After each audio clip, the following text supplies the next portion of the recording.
Welcome back to my YouTube channel.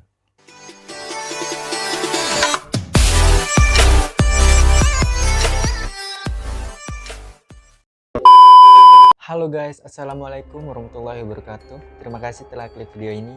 Nah, di segmen Frenak yang part 2 ini, saya akan kembali membahas tentang hantu-hantu populernya Indonesia.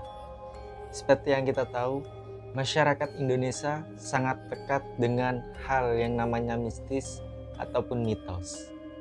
Termasuk dengan mitos hantu-hantu yang akan kita bahas di video kali ini, teman-teman. Apa sajakah mitos hantu tersebut? Let's move into the video. Mitos hantu yang pertama adalah tuyul.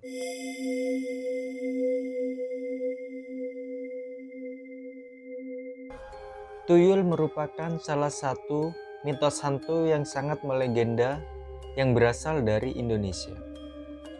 Menurut kisah-kisah yang beredar di masyarakat, tuyul diwujudkan sebagai sosok anak kecil yang berkepala pelontos dan kerap diperalat manusia untuk mencari uang.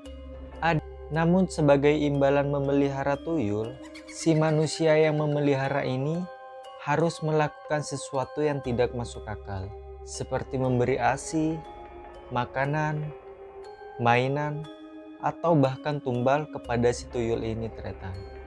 Nah, hantu yang kedua adalah sundel bolong.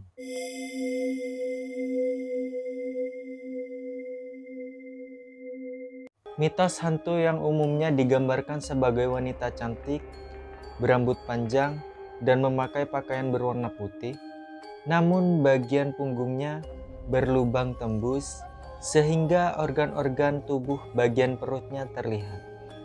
Banyak yang menyangka bahwa sundel bolong ini sama dengan si kuntilanak, karena dalam mitosnya keduanya memiliki kesamaan yang sama, yaitu berambut panjang dan memakai gaun berwarna putih. Namun tentu ada hal yang membedakan di antara keduanya, yaitu si sundel bolong ini memiliki punggung yang bolong dan si kunti ini enggak. Dalam mitos Nusantara, hantu sundel bolong adalah arwah penasaran wanita yang mati karena diperkosa hingga hamil dan kemudian melahirkan anaknya di dalam tubuh. Kabarnya si sundel bolong ini juga suka mencuri bayi-bayi yang baru lahir. Menurut mitos, si sundel bolong ini sangat insecure dengan lubang yang ada pada tubuhnya, sehingga ia akan berusaha untuk selalu menutupi lubang tersebut. Hantu sundel bolong dikatakan sering menjelma sebagai wanita yang cantik yang berjalan seorang diri di jalan yang sunyi.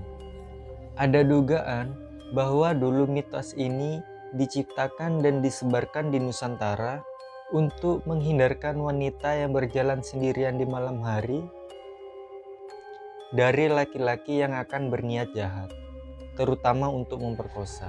Dari hal itulah warga Nusantara menciptakan mitos hantu sundel bolong ini. Namun ada pula yang mengatakan bahwa hantu sundel bolong ini memang beneran ada di Nusantara ini. Dan pembahasan kita yang ketiga adalah kuyang.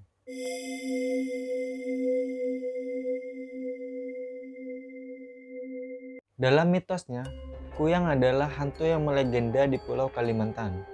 Hantu ini biasanya berwujud wanita yang bisa melepaskan kepala dari tubuhnya dan terbang bersama organ tubuhnya seperti jantung, hati, usus, dan ginjal.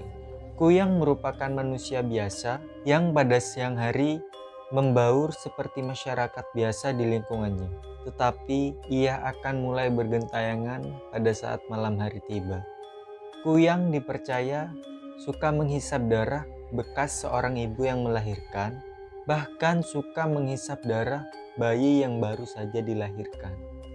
Kuyang ini digambarkan memiliki 2 taring dan biasanya mencari mangsa ketika malam hari.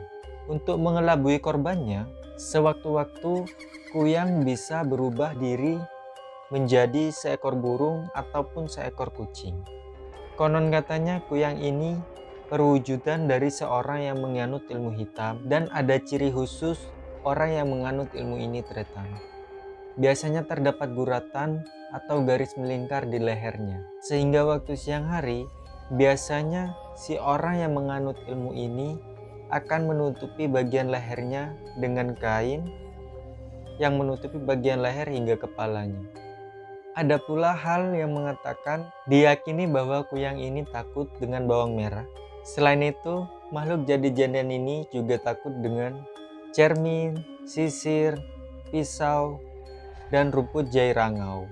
Umumnya, masyarakat Kalimantan juga menggunakan tali ijuk sebagai tali ayunan bayi untuk mencegah dan menghindari gangguan dari makhluk ini. Konon katanya, kuyang ini juga bisa dibunuh. Untuk membunuh kuyang, seseorang harus menemukan tubuh bagian bawah yang ditinggalkan, kemudian memasukkan benda-benda tajam di sambungan lehernya.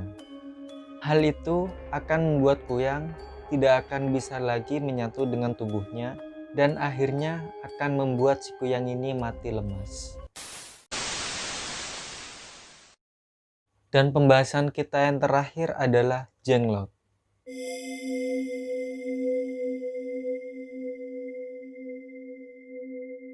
Jenglot memang sudah tidak asing lagi di telinga masyarakat Indonesia. Makhluk mitologi ini selalu dikaitkan dengan hal gaib dan mistis. Karena mayoritas masyarakat Indonesia mempercayai bahwa jenglot ini memiliki kekuatan mistis.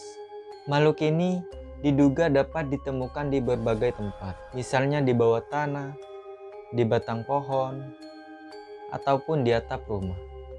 Jenglot berpenampilan mirip manusia, namun dengan ukuran mungil sekitar 10-17 cm. Berkulit gelap, dengan tekstur kasar seperti mumi, wajahnya menyeramkan seperti tengkorak, dan dilengkapi dengan taring tajam, kuku yang panjang, serta rambutnya yang panjang. Jenglot biasa ditemukan di beberapa wilayah di Indonesia seperti Kalimantan, Jawa, dan Bali. Makhluk ini dipercaya akan memiliki kekuatan jika diberi makanan tetes darah manusia. Pemiliknya harus memberi setetes darah setiap harinya. Jika tidak, maka si pemilik dan orang-orang di sekitarnya bakal terkena musibah. Beberapa orang meyakini makhluk itu dulunya adalah manusia pertama yang mempraktikkan sihir terlarang agar hidup abadi. Ketika orang itu meninggal, tubuhnya ditolak bumi sehingga tidak terurai dan menyusut menjadi jenglot.